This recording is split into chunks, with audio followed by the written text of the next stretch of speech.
16th of March. I want to give you all a quick little update. Beautiful day for March. It's 70 degrees. 34 degrees yesterday and 70 degrees today. So, like I've always said, if you don't like Kentucky weather, just stick around.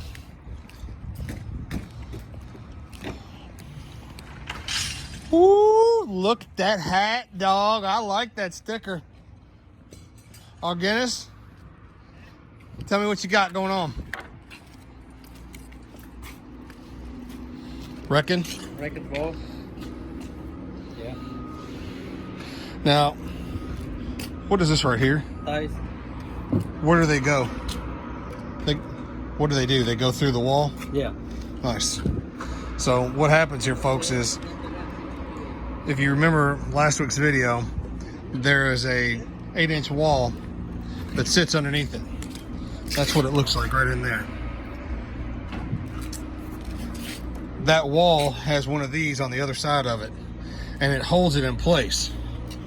And it will keep that wall from expanding, so there's no bows, there's no bumps, no nothing. So these guys are now going to start wrecking the outside forms. Now this is still really green, so we've got to be careful with it on the top, but the outside we're going to wreck off. I'll show you a picture of it tomorrow, and then we will patch any of the inconsistencies, which you'll see right there. We'll have all of that smoothed out, and by the time next week is around, we'll be able to use this to start bringing things up to grade. But we still have work to do inside. That starts with the saw cutting tomorrow. So just give you a little heads up. Y'all enjoy.